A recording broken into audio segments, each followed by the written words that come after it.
अस्सलाम वालेकुम नाजरीन, आप देख रहे हैं स्टेट क्राफ्ट और मैं हूं सैयद मुजम्मिल शाह। नए चीफ जस्टिस ऑफ पाकिस्तान की तकर्री का जो अमल है उसको अब फॉर्मली शुरू कर दिया गया है और 26वीं आईनी तरमीम के बाद 3 नाम जो कि सीनियर मेंबरान पर शामिल हैं सुप्रीम कोर्ट के, वो भेजे गए हैं, जिसमें जस्टिस मंसूर अली शाह साहब हैं, मुनीब अख्तर साहब हैं और इसके अलावा याया अफरीदी साहब का नाम मौजूद है। और 25 अक्टूबर चूँकि काजी फ़ायज़ ईसा साहब के टेन्योर का आखिरी दिन है तो उससे पहले ये अमल मुकम्मल होना है। इस सारी सूरत हाल में अगर तहरीक इंसाफ की स्ट्रेटजी की बात की जाए तो पहले जो पार्लिमानी कमेटी नई तरमीम के बाद जिसने चूज़ करना था नए चीफ जस्टिस को, उसके लिए तहरीक इंसाफ ने अपने मेंबरान के नामों का ऐलान कर दिया, गौहर अली खान साहब का, अली ज़फ़र साहब का। लेकिन अब ये कहा जा रहा है कि तहरीक इंसाफ बॉयकॉट करने जा रही है इस कमेटी का, क्योंकि वो अनकॉन्स्टिट्यूशनल समझते हैं इस तरमीम को। और साथ साथ ये कि एहतजाज का भी ऐलान किया जा रहा है। अली अमीन गंडापुर साहब ने कहा कि मुल्क भर में एहतजाज किया जाएगा, हम मुल्क बंद कर देंगे। कानून साजी का अमल मुकम्मल होने से पहले कॉन्स्टिट्यूशनल कोर्ट बनाए जाने के ख़िलाफ़ पीटीआई ने बात की, जब बेंच की बात हुई उसको एक्सेप्ट किया, लेकिन अब आकर हमेशा की तरह स्ट्रैटेजी में वीकनेस दिखाई दे रही है तहरीक इंसाफ के। दूसरी जानिब हुकूमत है जो कि ख्वाजा आसिफ साहब की फॉर्म में ये कह चुकी है on the floor of the house कि 8 जजेस सुप्रीम कोर्ट के खान साहब को दोबारा इक़्तिदार में लाना चाह रहे थे। उनका इशारा मखसूस नशिस्तों के फ़ैसले की तरफ था। तो एक तरफ जहां तहरीक इंसाफ ने भी इस फैसले को क्लियरली अपोज पहले नहीं किया और अब आकर एहतजाज की कॉल दी जा रही है, दूसरी जानिब हुकूमत भी इस सारे मामले में कंट्रोवर्सी क्रिएट कर रही है।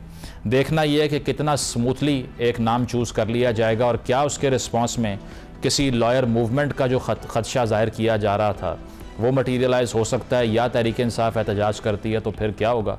इस सारी सूरत हाल पर बात करते हैं। साबिक गवर्नर सिंध और सीनियर पॉलिटिशियन मोहम्मद ज़ुबैर साहब ज्वाइन कर रहे हैं। ज़ुबैर साहब, शुक्रिया आपके वक्त का। 26वीं आइनी तरमीम के हवाले से हुकूमत ने यह बयानिया तश्कील दिया कि ये इंतहाई ज़रूरी है। उसकी वजह यह है कि कोर्ट्स का पॉलिटिकल रोल रह चुका है। फिर उन्होंने चार्टर ऑफ डेमोक्रेसी की बात की कि उसमें भी इसका जिक्र था लेकिन मटीरियलाइज हो नहीं सका। बिलावल साहब ने यहाँ तक कहा कि गोल मेज़ कॉन्फ्रेंस में जिन्ना साहब ने यह बात की थी कि कॉन्स्टिट्यूशनल कोर्ट्स होनी चाहिए। तो जितना स्मूथली ये सब कुछ गवर्नमेंट ने कर लिया, ये तो विक्ट्री कह सकते हैं। उसकी वजह कि तहरीक इंसाफ ये क्लेम करती रही कि JUI हमारे कैंप में है, हमारे साथ है, लेकिन नंबर भी शो हुआ और गजट नोटिफिकेशन भी जारी हो गया, पार्लिमानी कमेटी भी बन गई। Is this a winning situation for the government? क्या सोचते हैं इस पर आप? बिल्कुल शॉर्ट टर्म में तो हुकूमत की बहुत बड़ी कामयाबी है और PTI का फेलियर है। तो इसको तो मेरा ख्याल है that is the reality in the short term. मैंने कहा इसके जाहिर सी बात है इम्प्लीकेशंस हैं, कॉन्सिक्वेंसेज हैं इसके, जो मीडियम टर्म और लॉन्ग टर्म में जाके नज़र आएंगे। एक चीज़ तो मुजम्मिल मैं पहले बता दूं कि मैं भी, जिस तरह बिलावल भुट्टो ने बहुत सी चीज़ों का रेफरेंस भी दिया है और मैं कम से कम पिछले 20-30 साल से जो कंसिस्टेंटली देखता हूँ, फिर तारीख भी पढ़ी है, तो हमारी अदलिया का बहुत ज़्यादा ख़राब रोल रहा है और उसको ज़ाहिर है वो, मैं ये तो नहीं कहूँगा लगाम देने की ज़रूरत थी, बट एक बैलेंसिंग करने की ज़रूरत थी। क्योंकि चाहे वो इफ्तिखार चौधरी हों या वो जस्टिस मुनीर हों या साकिब निसार हों, उमर बंदयाल हों और फ़ायज़ ईसा हों, let me add Faez Isa because उन्होंने तो नहीं नाम लिया था, वो बहुत ही ज़्यादा जिसको कहते हैं ना जुडिशल एक्टिविज्म जिसको आप कहते हैं, कि उस हद तक चले गए। अब उसको ठीक करने की ज़रूरत थी। साथ में हम ये भी हमें एक्सेप्ट करना चाहिए कि हमारा पार्लियामेंट का भी बहुत ख़राब रोल रहा है, पॉलिटिशियंस का भी बहुत ख़राब रोल रहा है। तो इसका मतलब ये तो नहीं है कि पार्लियामेंट की से उसकी पावर्स छीन ली जाएं जिस तरह से जुडिशरी की पावर्स छीन ली हैं। तो इसमें जो मैं समझता हूँ जो 5 चीज़ें फंडामेंटल हैं जो मुझे एतराज़ है, हैविंग सेड दैट, कि जुडिशल रिफॉर्म्स होने की बेहद ज़रूरत थी। पहला तो है इंटेंशन, कि आपका इंटेंट जो हुकूमत का था इस जुडिशल रिफॉर्म्स लाने, वो बदनीयती के बेसिस पर था। दूसरा उसके टाइमलाइन, जाहिर सी बात है टाइम ऐसा है कि जी आपने सब कुछ 25-26 अक्टूबर से पहले करना था। ये 4 महीने पहले क्यों नहीं ख्याल आया कि जी जिन्ना साहब ने गोल मेज कॉन्फ्रेंस में सन 1930 में कहा था, अभी तो नहीं रिवील हुआ, या मोहतरमा चाहती थी या चार्टर ऑफ डेमोक्रेसी में। तो एक तो टाइमिंग इसकी जो है, या आज से 3 महीने की बात कर लेते, सबको कंसेंसस बिल्डअप करके, पब्लिक डिबेट करके। तीसरा द सब्सटेंस, कि जो उसमें खदोखाल है वो कितनी ज़्यादा ख़राब है। और चौथा, the way they have gone about to achieve, किसी चीज के लिए भी एक अच्छा भी इंटेंट हो आपका, एक अच्छी चीज, बट उसके लिए अगर आप लोगों को डरा धमका के और बुलडोज करके और इस तरह से अगर आप अचीव करेंगे, जो कि तारीख में किसी के लिए भी आज तक, ना बिलावल ने भी नहीं आंसर किया था जब पूछा मौलाना साहब से कि क्या पीटीआई के कंसर्न सही हैं कि वो जो लोगों को उठाया गया है। अख्तर महंगल ने खुद कहा कि उनके लोगों को उठाया गया, क्या हुकूमत ने डिनाई किया? नहीं डिनाई किया। सो द मेथड जो यूज किया गया ये पार्लियामेंट का तरीक़ेकार नहीं होता, और खासतौर पर इतनी बड़ी अमेंडमेंट करने का। और पांचवी चीज जो बहुत फंडामेंटल है, ये जो इनके पास मेरे हिसाब से मैंडेट ही नहीं था, बिकॉज जब तक वो इन्वेस्टिगेशन नहीं हो जाती और ये नहीं पता चलेगा कि कौन जीता था और कौन हारा था, क्योंकि बहुत ज्यादा स्ट्रॉन्ग एविडेंस है इस चीज का कि जी इसमें ज्यादातर लोग जो बैठे हुए हैं वो उनको वहां नहीं होना चाहिए पार्लियामेंट में। पहले कब हुई? 2013 में जरदारी साहब ने कहा रोज का इलेक्शन है, गवर्नमेंट चलती रही। 2018 में नून लीग ने कहा कि आरटीएस बिठा के पीटीआई को जितवाया गया, पीटीआई चलती रही, अब ये भी चलती रहेगी। इस तरह तो नया पैंडोरास बॉक्स खुल जाएगा जो कंप्लीट ही नहीं हो सकता। इसमें मुझे ये बताइए कि आपको लगता है कि बहुत आप एक सेकंड में क्लैरिफाई कर दूं, सॉरी एक चीज में 2018 में जब हुआ था, आप मोहम्मद जुबैर से बात कर रहे हैं, ख्वाजा आसिफ से नहीं बात कर रहे। ख्वाजा आसिफ के लिए ये बिल्कुल लॉजिक होते हैं। देखिए जी 2018 में भी ये हुआ था, मोहम्मद जुबैर के लिए ये नहीं है। जब 2018 में हुआ था आरटीएस का इलेक्शन, तो मोहम्मद जुबैर ने सबसे आगे बढ़ के और बुलंद तरीन आवाज में ये कहा था। सो वो अब 2024 के इलेक्शन को जस्टिफाई नहीं कर सकता। And Muzammil, there is a vast difference in the degree of manipulation, जिस तरह से हुई है और जिस तरह से ब्लॉक किया गया उसकी इन्वेस्टिगेशन को। और मुझे ये बताइए, ये जो आईनी तरमीम के हवाले से नेगेटिव प्रोजेक्शन में चंद पॉइंट्स थे। पहला तो ये बयानिया था कि जस्टिस काजी फायज ईसा एक्सटेंशन ले रहे हैं, नहीं ली। दूसरा ये था अलग कॉन्स्टिट्यूशनल कोर्ट बन जाएगी, नहीं बनी। तीसरा ये था कि हाई कोर्ट के जजेस ट्रांसफ़र हो जाएंगे और उसके बाद उनका एसएचओ वाला हल कर देंगे, वो भी नहीं हुआ। और रिटायरमेंट की उम्र को भी इतनी वहाँ पर भी इंडल्जेंस नहीं हुई। अगर ये सारे नकात निकाल दिए गए हैं, उसके बाद भी आपको लगता है इज़ इट फेयर टू से कि ये जुडिशल इंडिपेंडेंस पे बहुत बड़ा हमला है, या फिर ये सियासी बयानी है? बड़ा मैं आपको सिंपल सी एग्जांपल दे देता हूँ।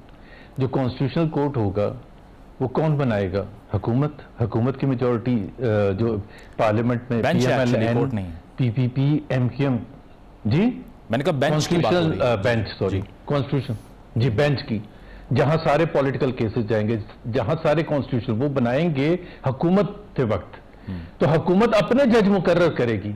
हर कॉन्स्टिट्यूशनल केस में, हर पॉलिटिकल केस में हुकूमत एक फ्रीक होती है, समझ लें लिटिगेंट होती है। तो लिटिगेंट अपना जज लगा रहा है, जो पहले आज से बहुत अरसे से मजाक के तौर पर कहा जाता था ना कि वकील नहीं जज को पकड़ें, जज अपना लगवाएं, तो जज ही अपने लगवा रहे हैं। इससे ज्यादा क्या?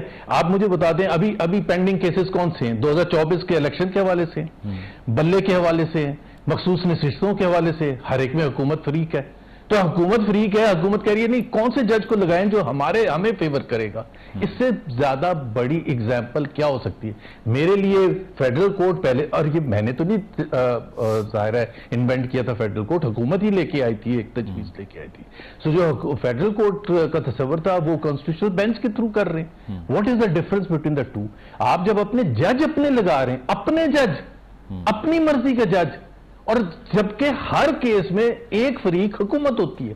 और सबसे बड़ी बात यह मुजम्मल कि ये जाते क्यों हैं कोर्ट में इस वक्त? ये जो 2024 के इलेक्शन के हवाले से है, वो क्या है? हुकूमत ने, अगर आप कह रहे हैं कि हमें आप धांधली करने दें, लेकिन वहां ना जाएं आप सुप्रीम कोर्ट, या आप फेडरल कोर्ट ना जाएं, हमें करने दें धांधली, इन्वेस्टिगेशन ना करें। अगर मखसूस नशिस्तों का फैसला आया है तो उसको हम इंप्लीमेंट नहीं करेंगे, अब हम उसको रोकने के लिए कॉन्स्टिट्यूशनल बेंच बनाएंगे और वहां हुकूमत जाएगी और वो उसको खत्म कर देगी। सही। अगर ये तरीकेकार है, और फिर हमारी हिस्ट्री, जिस तरह मैं जुडिशरी की हिस्ट्री बता रहा था, तो हमारी पार्लियामेंट की भी तो यही हिस्ट्री है कि अगर आपने, और 2008 में चार्टर ऑफ डेमोक्रेसी साइन हुआ था, उससे लेकर 2018 तक दोनों पार्टीज की हुकूमत थी, फिर 2022 में आ गई अप्रैल में। एक लफ्ज कभी सुना कि हमें जरूरत है?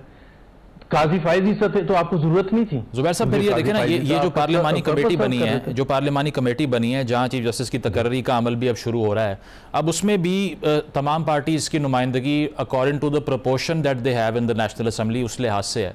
तो वो तो ये डिफेंस पेश कर रहे हैं कि वहाँ भी सब पार्टीज़ की से है, और दूसरी चीज़ ये कि ये फ़ायदा क्या सिर्फ हुकूमत को ही होगा कॉन्स्टिट्यूशनल बेंचेस का, क्योंकि पीटीआई ने भी इंट्रा पार्टी इलेक्शन में कल ये आर्ग्यू किया अली ज़फ़र साहब ने कि आप इस केस को इसीलिए नहीं सुन सकते क्योंकि ये कॉन्स्टिट्यूशनल बेंच सुनेगा, तो बेनिफिशरी तो सारे हो सकते हैं, वाई ओनली गवर्नमेंट?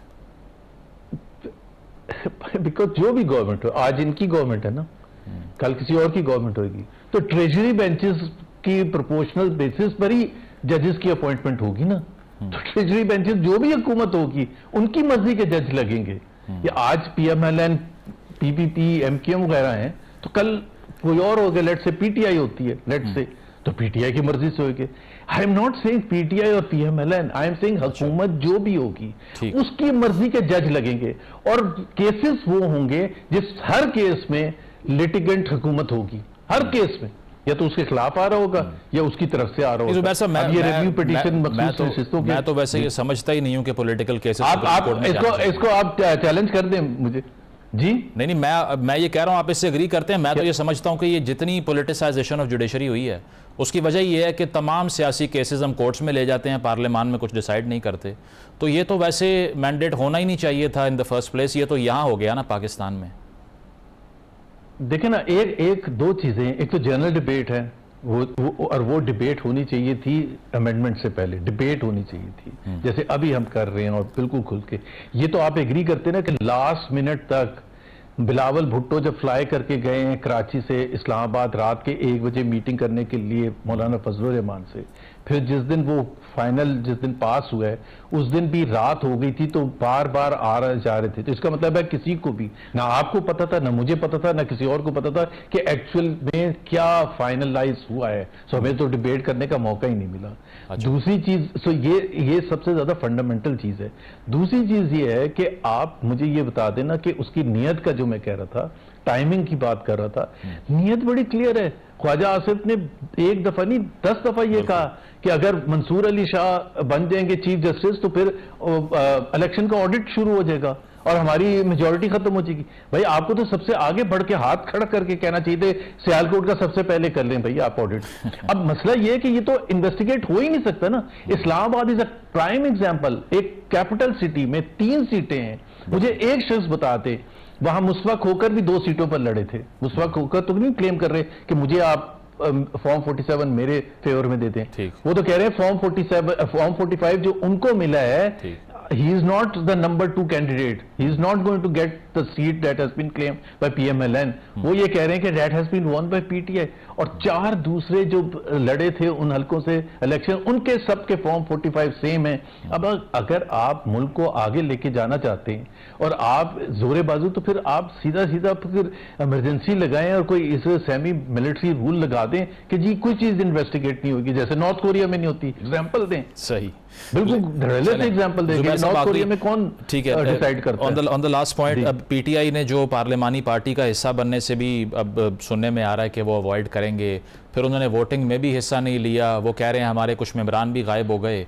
अब इस फेल्ड स्ट्रैटेजी के बाद अगर गंडापुर साहब कह रहे हैं पूरा मुल्क बंद कर देंगे, तो जुबैर साहब क्रिटिसाइज़ करेंगे इस पे कि आपसे वहाँ तो कुछ हुआ नहीं और अब आकर आप अगर मुल्क को बंद करने की बात कर रहे हैं, क्या गेन करेंगे उससे? पहली तो बात यह है कि पीटीआई हैज ऑब्वियसली काफ़ी उन्होंने मैसअप किया है सारा प्रोसेस। ये सारे lead up to the amendments में जो सियासत उनको करनी चाहिए थी, उनकी लीडरशिप को करनी चाहिए थी, वो नहीं की है। और that is why there is a disconnect between the workers and the leadership. बड़ा क्लियर डिस्कनेक्ट है उनमें। जो गम गुस्सा है वो इस वजह से हुकूमत की तरफ तो है ही, जाहिर सी बात होगा, लेकिन जो मेन डिससेटिस्फैक्शन है, डिप्रेशन है, वो अपनी लीडरशिप के अगेंस्ट है। सो मैं पीटीआई को रिप्रेजेंट भी नहीं कर रहा, तो मैं तो समझता हूं कि PTI should have played cards well. By the way उनको एक रिस्पॉन्स करना चाहिए था कि ये अमेंडमेंट नहीं, ये अमेंडमेंट होनी चाहिए, और क्यों ये अमेंडमेंट हमें एक्सेप्टेबल नहीं है। बट दे वर बिल्कुल silent about the whole thing. तो वो मुल्क को बंद करने की बात करें, अगर वो जमहूरियत के हवाले से जो भी प्रोसेशन या जुलूस निकालते हैं, obviously I will support that.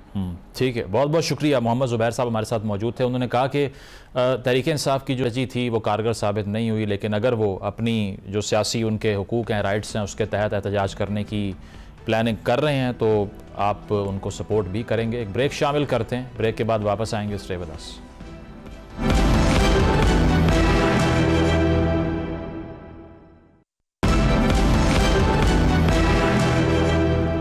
Welcome back नाजरीन। 26वीं आईनी तरमीम पास होने के बाद तहरीक इंसाफ का पार्लिमानी कमेटी को बॉयकॉट करना क्या ठीक है या नहीं, क्योंकि आगाज़ में वो मुशावरती अमल का हिस्सा बनने की बात कर रहे थे, हुकूमत से मुसव्वदा मांगने की बात कर रहे थे, अब वो एहतजाज की बात कर रहे हैं, बायकॉट की बात कर रहे हैं। एक ये टॉकिंग पॉइंट है। और दूसरी चीज़ जो इस हवाले से है कि इस तरमीम के जुडिशल इंडिपेंडेंस के ऊपर जो तमाम तर इम्पैक्ट्स पड़ेंगे, क्या उसमें कुछ एग्जैजरेशन है कि अदलिया की आज़ादी मुतासर हो जाएगी, या फिर एक अलहदा कॉन्स्टिट्यूशनल कोर्ट का ना बनाया जाना और उसको बेंच में तब्दील कर देना ये डिज़र्व करता है कि उसको इतना बैश ना किया जाए जितना किया जा रहा है। पीपल्स पार्टी के सीनियर रहनुमा कामर ज़मान कायरा साहब हमारे साथ मौजूद हैं। कायरा साहब, शुक्रिया आपके वक्त का। 26वीं आइनी तरमीम से मुतल्लिक अब डिबेट हो रही है और आज जिस तरह से कमेटी को 3 अरकान के नाम भी भेज दिए गए चीफ जस्टिस साहब की तकर्री के लिए, इस पर तहरीक इंसाफ ये कहती है कि ये अनकॉन्स्टिट्यूशनल इसीलिए है कि अब आप पार्लियामान के थंब के नीचे ले आए हैं जुडिशरी को। आपको लगता है कि शॉर्ट साइटेडनेस कहीं ना कहीं इन्वॉल्व थी, और या फिर आप ये समझते हैं कि ये वो रिफॉर्म है जिससे कल को PTI और दीगर जमातें भी फ़ायदा उठा सकती हैं? यकीनन जी, ये जो फायदा उठाने वाली बात है, जी एक बात तो है ना कि जो आइन बना है या अमेंड हुआ है, ये तो आइंदा आने वाले दिनों के लिए, जब तक फर्दर अमेंड नहीं हो जाता, तो उस वक्त जब जो गवर्नमेंट आएगी सबके लिए ये अपॉर्चुनिटी होगी। लेकिन बेसिक रूल्स को देखने की जरूरत यह है कि जो फैसले करने हैं वो तो अवाम के नुमाइंदों ने करने हैं, और दुनिया में बहुत सारी जगहों पे जजेस जो हैं उनकी अपॉइंटमेंट बुनियादी तौर पे पार्लियामान ही करती है, या पार्लियामानी कमेटियां करती हैं, या एग्जेक्टिव भी कई जगह करती है। ये हमारे यहाँ एक यूनिक काम हुआ था कि जजेस को अपॉइंट भी करेंगे और उनको एलिवेशन का भी एक तरीका बता दिया जाएगा, खुद ही उन्होंने तय किया था। वो आइन का हिस्सा बना दिया गया, लेकिन एक्सपीरियंस से साबित हुआ कि यह दुरुस्त तरीका नहीं है, और उन्होंने पार्लियामान का एक तरीका तय किया और एक कमेटी तय की है। अब हैरानगी की बात यह है कि PTI को जब ये फाइनल ड्राफ्ट दिया गया, तो उस फाइनल ड्राफ्ट में कमेटी के अंदर PTI के मेंबरान ने कहा कि हमारा तो इशू कॉन्स्टिट्यूशनल कोर्ट का था और मिलिट्री कोर्ट्स का था, वो एड्रेस हो गया, अब हमें कोई एतराज नहीं है। और यही ड्राफ्ट वो इमरान खान साहब के पास लेके गए थे, और वहां से आने के बाद उन्होंने, आपको याद होगा जो प्रेस कॉन्फ्रेंस की गई थी उसमें बैरिस्टर गौहर साहब भी थे, और असद साहब भी थे, और उमर अयूब साहब भी थे। सबने कहा कि इमरान खान साहब के साथ हमारी डिस्कशन हुई है, उन्होंने इस पे बज़ाहिर मतलब सेटिस्फेक्शन का इजहार किया है, लेकिन हमें फर्दर कंसल्टेशन की जरूरत है। कोई स्पेसिफिक एतराज फाइल नहीं किया। हम कहते रहे कि भाई आपका कोई ऑब्जेक्शन है तो आप दीजिए, ताकि उसको भी समझाया जा सके। ओरिजिनली ये कोई 52, 53 या 56 आर्टिकल थे जो अमेंड होने थे, अल्टीमेटली क्लासेज आके 22 पे रुकी, क्योंकि जिस पे इत्तेफाक हो सका। तो आज ये कहना कि ये अनकॉन्स्टिट्यूशनल है, ये बात आपको कल कहनी चाहिए थी, उस वक्त जब आपसे पूछा जा रहा था, और मौलाना फजलुर रहमान साहब आपसे बार बार कंसल्ट कर रहे थे, हुकूमत कह रही थी, कमेटी के अंदर आप बैठ के आके कह रहे थे, और आपने कोई राय नहीं दी। आज आप कह रहे हैं कि ये अनकॉन्स्टिट्यूशनल है, तो कैसे? तो पार्लियामान की एक कमेटी है, ये कोई एग्जेक्टिव अथॉरिटी तो नहीं कर रही, और ओरिजिनल आइन के अंदर ये इख्तियार एग्जेक्टिव के पास था, और 1973 के आइन में, उसको बाद में अदालत के हुक्म पे एक तरीकाकार तय किया गया।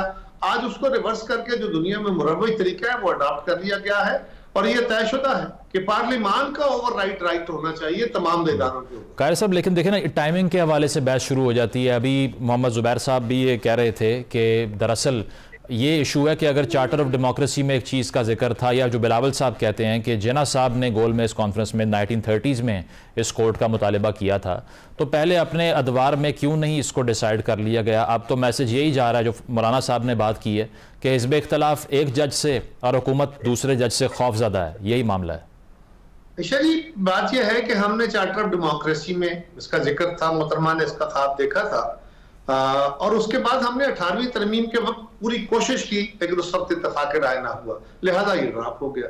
जिस तरह अभी इत्तेफाक राय नहीं हुआ तो कॉन्स्टिट्यूशनल कोर्ट नहीं बनी, बेंच बना है, लेकिन ये हम समझते हैं कि उस तरफ एक कदम है। बिस्मिल्लाह, अगर कल को मौका मिला और ये जरूरत महसूस हुई तो कॉन्स्टिट्यूशनल कोर्ट बन जाएगी।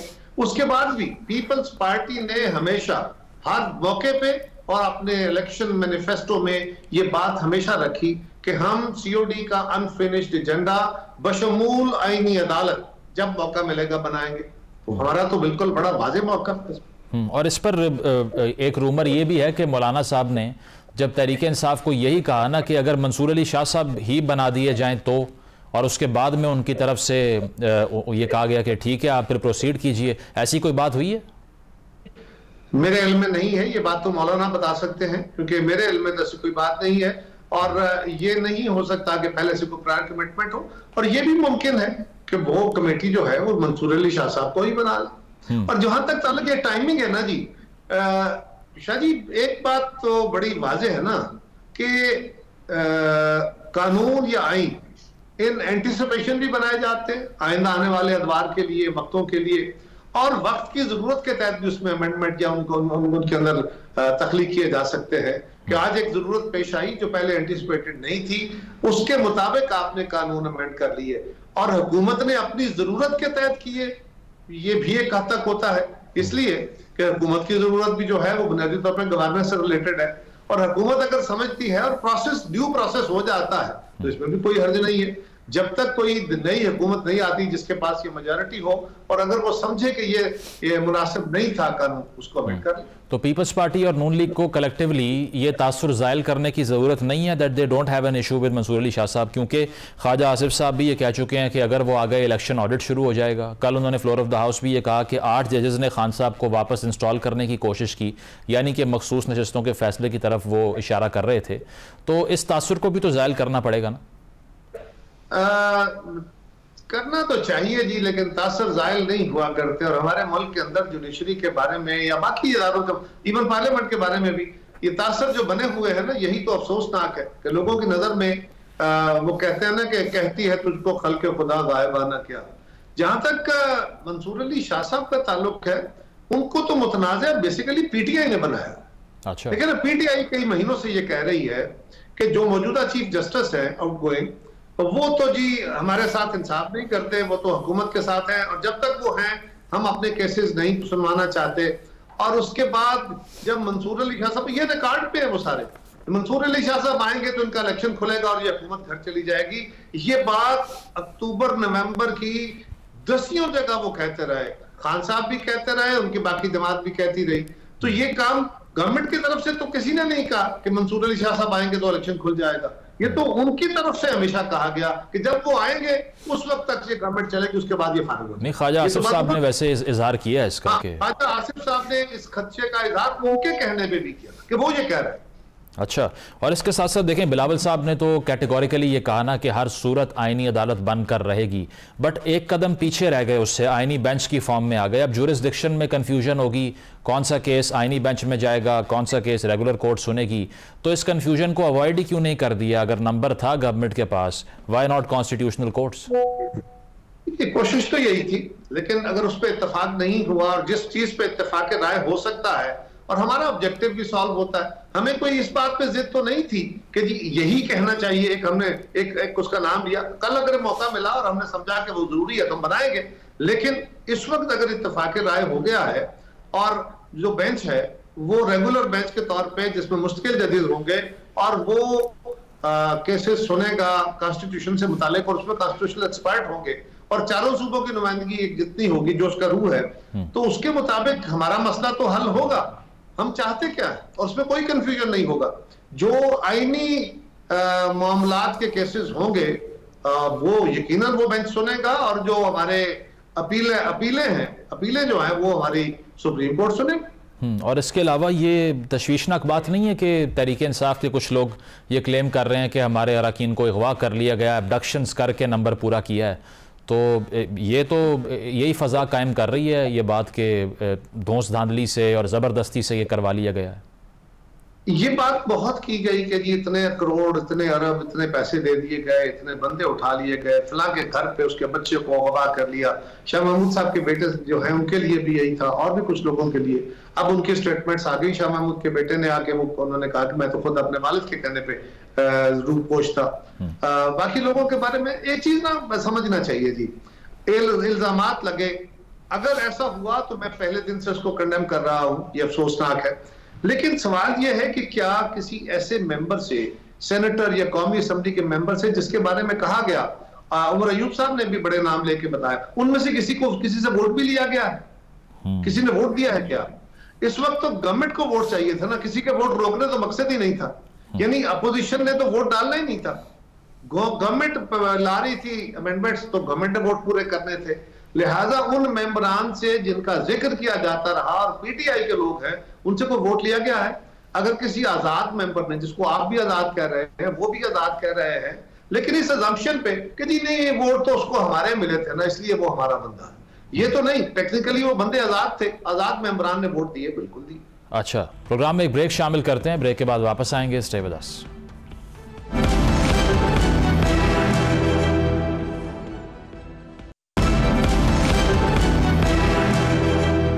वेलकम बैक नाज़रीन। कमर ज़मान कायरा साहब हमारे साथ मौजूद हैं। हामिद खान साहब ने ये कहा कि अब मावराए अदालत ये तरमीम की गई है, आइन पर हमला है। उन्होंने ये भी कहा कि मंसूर अली शाह साहब के अलावा कोई चीफ जस्टिस हमें कबूल नहीं है और पूरे पाकिस्तान में एहतजाज करेंगे। गंडापुर साहब ने भी कॉल दे दी, उन्होंने कहा कि मुल्क बंद कर देंगे इसके बाद। तो ये तो फिर एक और क्राइसिस में चली जाएगी सूरत हाल। बेशक ये स्मूथली सेल कर गई सारी अमेंडमेंट, लेकिन इसके रिपरकशन कैसे कंट्रोल करेगी हुकूमत? ये फरमाइए किस तरह, तो पाकिस्तान के अंदर कानून साजी एक ग्रुप करेगा, कल ये गवर्नमेंट में होते हैं, ये करते हैं, हम कहेंगे हम नहीं होने देते, हम सड़कों पे आ जाएंगे, फिर तो ये काम चलता ही रहेगा। सवाल ये है, हामिद खान साहब को ये इख्तियार किसने दे दिया है कि वो कहें कि हम नहीं मानते? ये तो पाकिस्तान की कौमी असम्बली और सेनेट ने, पार्लिमान ने तय किया है। पार्लिमान के फैसले नहीं मानते तो फिर कोई और निजाम वो चाहते होंगे। लेकिन बड़ा सिंपल कुलिया है, खान साहब का आइन के माहिरीन में से हैं, जब तक ये आइन अब अमेंड हुआ है, जब तक ये है ऐसे चलेगा। हाँ, कल अगर लोग उन्हें वोट देते हैं और वो इतनी तादाद में आ जाते हैं, उसको वापस अमेंड कर लें, लेकिन अभी तो ऐसे ही चलेगा। और उसके ऊपर अगर किसी का एहतजाज है तो एहतजाज करना हक है। गंडापुर साहब पहले भी आते रहे हैं, अफसोसनाक है, गंडापुर साहब तो वैसे भी उनका तो जो व्यू है इससे हटके कि वो एहतजाज का क्या रंग लाना चाहते हैं, मैं तो उनके बारे में इस बात पे मुतफक्कर हूँ संजीदा तरीके से कि वो जो बयानबाजी करते हैं और जिस तरह वो नैरो नेशनलिज्म के ऊपर खेलते हैं, पश्तून कौम परस्ती के ऊपर, पश्तून कौम परस्ती को पॉजिटिव टर्म में बहुत सारे लोगों ने उसके ऊपर बात की है। सब कौमियतों को अपनी शनाख्तों की बिल्कुल उसका हक हासिल है, लेकिन जिस तरह वो उसको एक्सप्लॉइट करते हैं उससे तो मुझे लगता है कि हमारी कौमी हार्मनी को बहुत नुकसान आएगा। देखिए ना, अगर कल मैं उठ के कहूं कि पंजाबी बड़े गैरतमंद है बाकी कौमों से ज्यादा, तो ये तो बाकी कौमों के लिए तौहीन होगी। तो गंडापुर साहब जब बार बार पश्तून कौमियत की गैरत का, पश्तून कौम के ऊपर हमले का सब कुछ ये कहते हैं और कहते हैं कि हम पश्तून ऐसे नहीं है, हम गैरतमंद है, तो वो बाकियों को क्या कर रहे हैं? तो गाली दे रहे हैं। मैं तो बार बार कहता हूँ, पीटीआई से नहीं, सारे पश्तूनों से कहता हूँ कि इस बारे में आप गौर कीजिए और इस रवैये को रोकिए। ये हमारी कौमी हार्मनी को नुकसान पहुंचाएगा। कौमियतों का हक है, आइडेंटिटीज हमारी कौमी शनाख्त से ज्यादा पावरफुल हैं, बिल्कुल हैं उनकी, और वो पुरानी है। हमारी जो कौमी शनाख्त पाकिस्तानियत है वो बात की है, लेकिन हमें ये कहना कि एक कौमियत दूसरे के ऊपर जो है वो हावी है या उसका फला है और बाकी उस तरह के नहीं है, ये बहुत खतरनाक ट्रेंड है।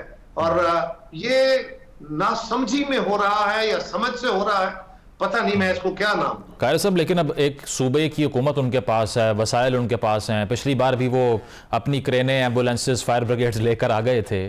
तो अगर वो रिपीटेडली ये करते भी रहे, he has nothing to lose gain, चाहे वो कुछ ना कर रहे हों, लेकिन ये तो एक प्रैक्टिस है ना कि उनको ऑर्डर मिलता है और वो उसको अप्लाई करने के लिए इस्लामाबाद की तरफ आ जाते हैं और अल्टीमेटली कारकुन तो मार खा लेता है, बट ही इज अनटच्ड। देखिए, ये अगर एक चीज, अगर एक गलती, एक गलत रवैया बार बार रिपीट होगा तो बहरहाल रियासत के पास अपने बाकी कानूनी रास्ते मौजूद है, रियासत पर अपना रास्ता ले लेगी।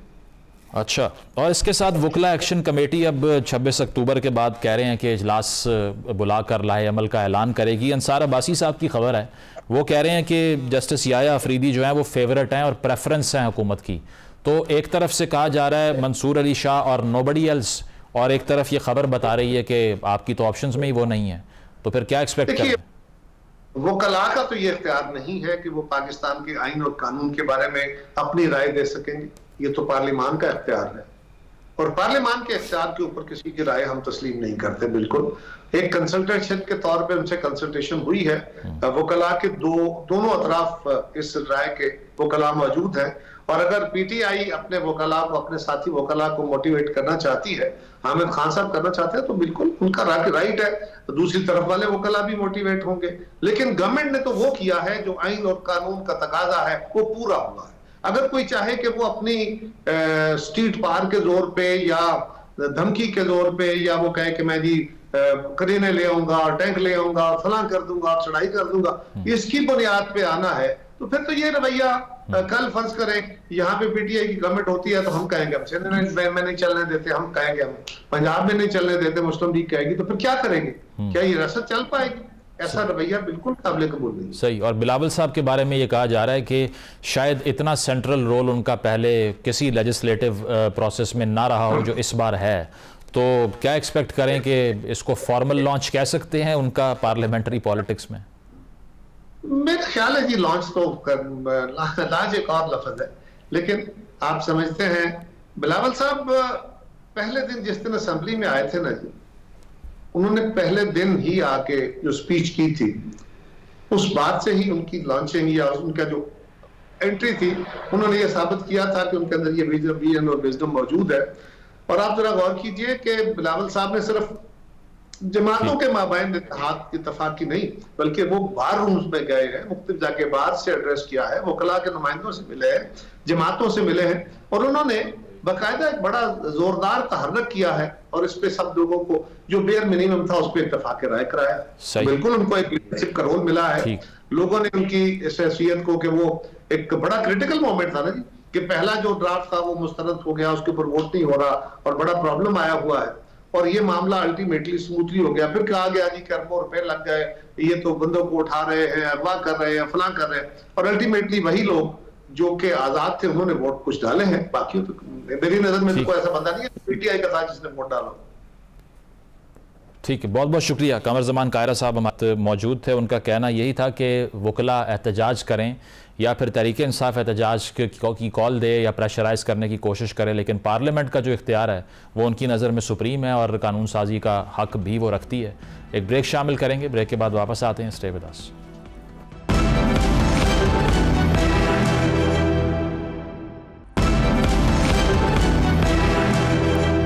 नाज़रीन, प्रोग्राम आपने मुलाहिज़ा किया, फीडबैक ज़रूर दीजिएगा। इजाज़त दीजिए, अल्लाह हाफ़िज़।